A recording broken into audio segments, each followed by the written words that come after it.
Happy Bachtober, everybody. It has begun. October 1st, 2014 means it's Bachtoberfest time one more time. You know about Bachtober if you go to Hillsdale College football games. Number 83 is senior wide receiver for the Hillsdale College Chargers, Evan Bach. Happy Bachtober to you. Thank you. It's a great time of year, isn't it? It's a great time of year, man. Leaves are falling. Finally feels like football weather. It's getting a little cooler out there. So excited about it. Oh, well, you should be. And you guys, you've had an incredible career. I mean, one of those wide receivers playing the split end position this year, sometimes with a slot inside of you, sometimes as a split end. You have really developed a quick chemistry with LaPrairie, who's starting for the first time. You've had some quarterbacks in your time, going back to Landry and earlier. What has it been like with Mark LaPrairie? How quickly have you been able to get that chemistry with your new quarterback? Mark's been a quick study. He's really taking the time in the spring. He's always hanging out with the quarterback, Coach Brad, going over film. Practice from a chemistry standpoint, he's always throwing to the receivers, always talking to us, asking what we can do better, asking about reads, what we're seeing, what he's seeing. He's always communicating with us, and he's done a great job this year. He's really stepped in for a first year. I'm really impressed with what he's been able to do. And even from a stat standpoint, as you can see, he's been throwing for quite a bit of yards. So we're excited about him. I'm sure Charger Nation's excited about having him around for 2 more years, but it's been a great season for him so far. Hopefully he keeps it up, and I'm sure he will keep it up. You look at your year last year, you were the Offensive Player of the Week in Week 11, in the week of November 11th.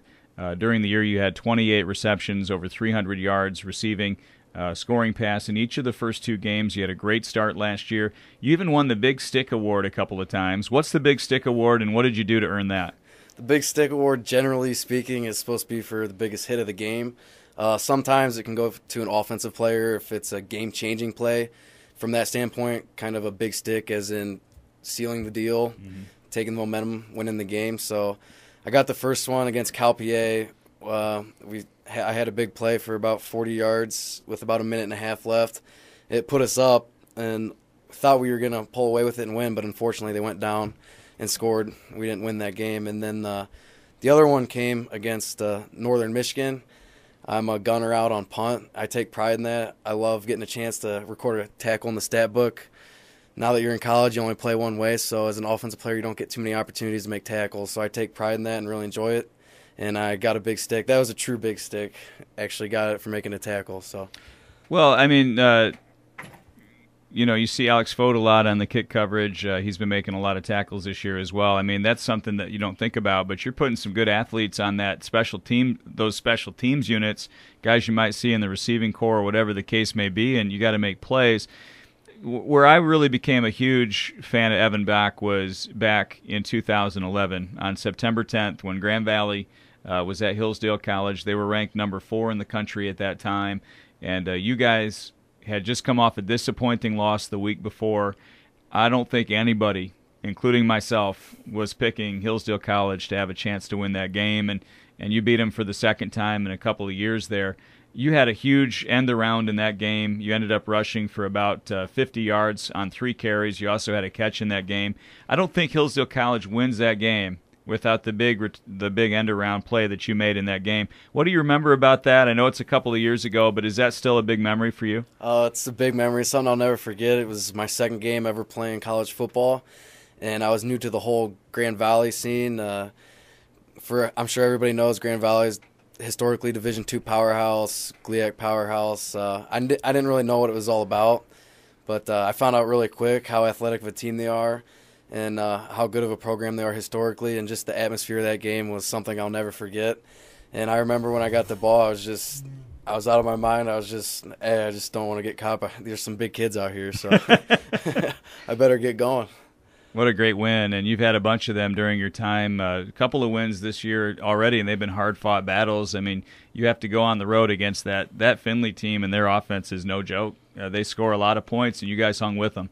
Yeah, Findlay they were a good team. Their offense was really good and quick. Athletes all over the field. Defense was good, but in general, all 4 teams we've played this year have been good teams. Every game's come down to the fourth quarter.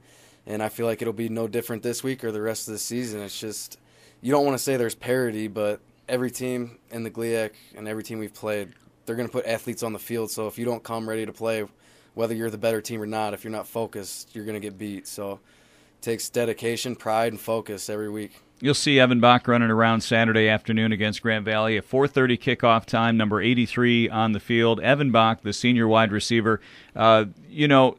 You look at that game against Northern Michigan, the first home game of the year. Here we had scored 40 points in 2 consecutive games. You go home, you're shut out at halftime. What was that halftime locker room like with Coach Schreffler and Coach Otterbein trying to figure out that Northern defense? How did you adjust and find a way to win that game? Well, the coaches did a great job making adjustments. We didn't really have to change our game plan. We just needed to focus on the little things, make a few adjustments here and there, minor things. But for the most part, the plays that we had in going into the beginning of the week, we kept with it. We just had to execute them better.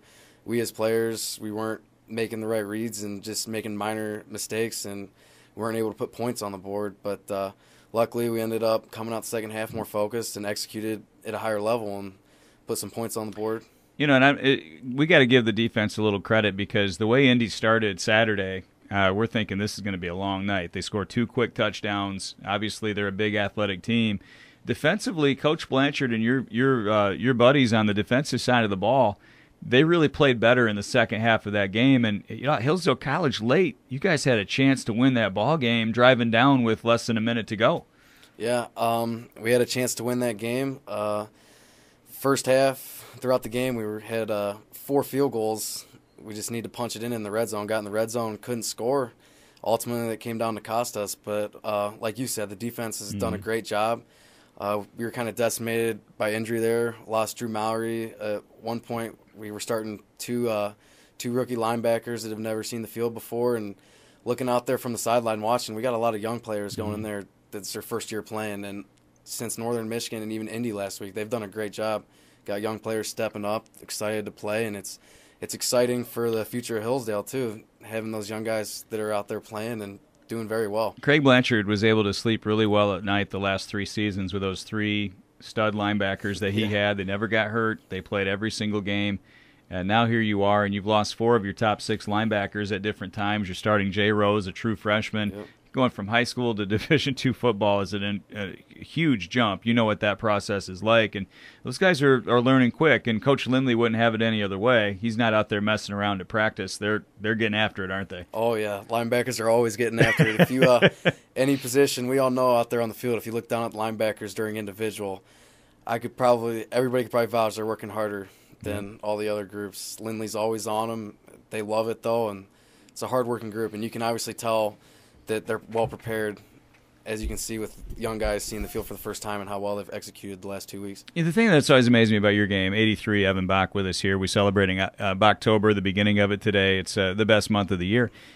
Evan, you're not a huge guy. You're not tall. You're not a 6'2", 6'3" guy. And a lot of colleges covet those taller wide receivers. Here you come to Hillsdale College, and you're going to have to grind it out for playing time because you're not super tall or anything like that. How have you carved out a niche? How have you earned that time on the field becoming one of the best offensive players? I can honestly just say it's work ethic and desire and never giving up. Coming in as a smaller guy, I can honestly say it's dedication to myself in the weight room and all season working out. Just never take no for an answer.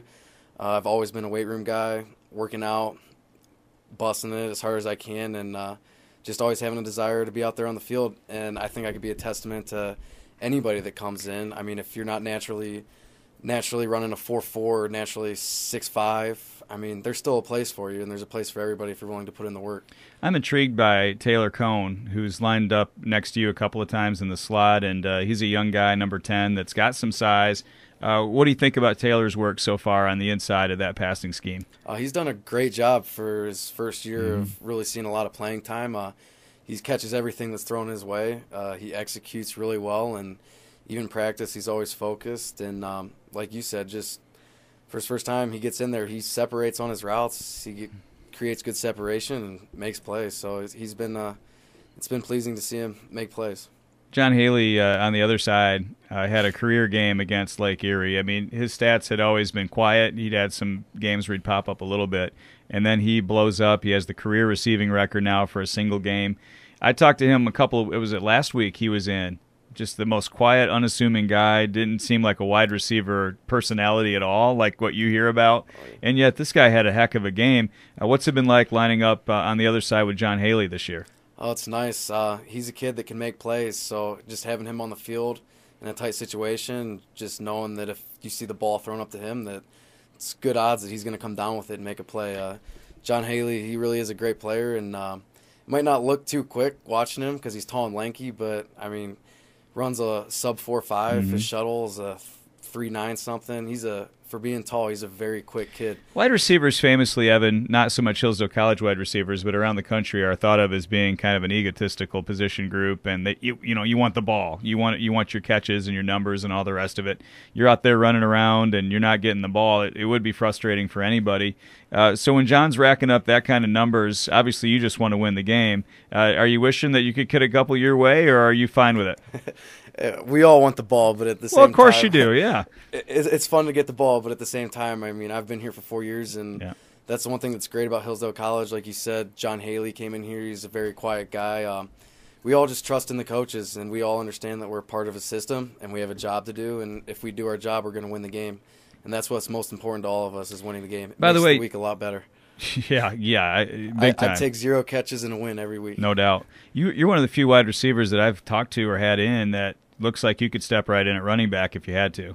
I mean, you could tote it a couple times, couldn't you? Yeah, I played running back in high school quite a bit, so I'd like to think I could, but it's a different level up here. The linebackers are a lot bigger, so no doubt. Now your running back group, Bennett Lewis obviously leading that group. He got a lot of work early on, 41 carries, and he's returning kicks. I mean, that guy's earning his scholarship money for sure. He sat out in the last game. And, Wade Wood, Jack Weissman stepped right up to the plate. And that's kind of the thing when you talk to Coach Otterbein. He doesn't dwell a lot on the injuries. It's the next guy up. We prepare everybody to be ready to play, and that's what you got to do. Have you talked to Bennett? How's he feeling? Do you think he might be able to get out there this week? Oh, Bennett, he's always full energy and a jitterbug. He's always out there at practice, ready to go.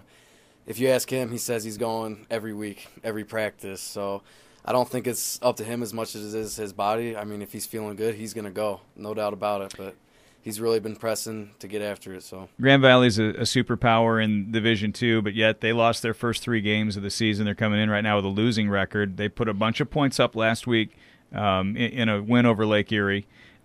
You've studied the film. You've been getting ready. Can you tell our listeners anything that you've been looking at where you're going to try to exploit an edge or an advantage to try to beat Grand Valley for what would be, the second time in your career? Yep. What's it going to take on Saturday? Honestly, it's just going to take doing the little things right and being fundamentally sound.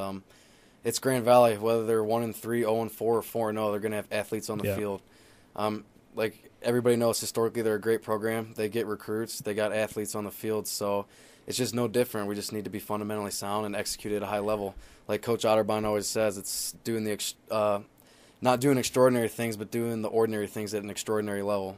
It's just about execution. If we execute, we can beat them. Today is the beginning of a new day. I don't remember the whole poem, but I've heard it a few hundred times, and I'm not even on the team. Evan Bach, we're going to let you go after I talk to you about this last thing. One of the neat things that I get to do is go to all of the football banquets, and the seniors line up there, and it's very emotional as they talk about their time at Hillsdale College. And here you are in the middle of your season.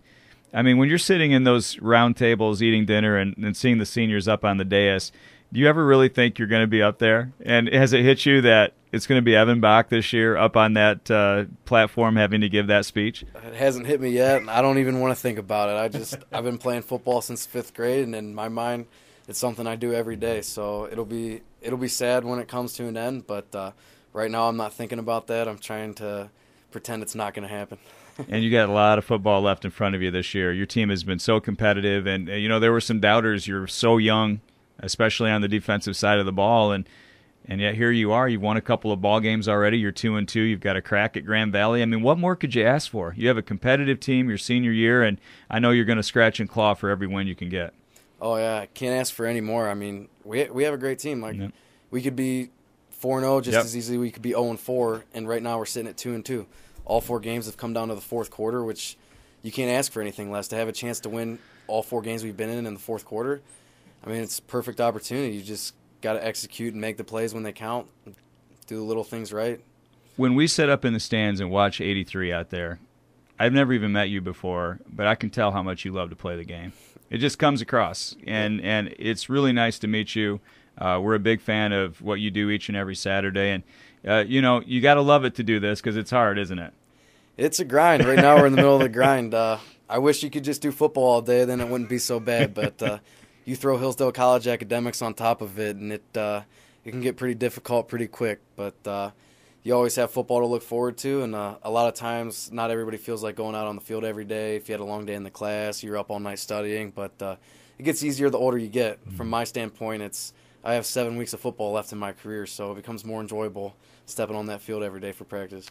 Let's get them Lakers, okay? Let's get them. Let's go get them. Evan Bach, number 83. Happy Bachtober, everybody. Great to have him in studio tonight on the Time Out Show.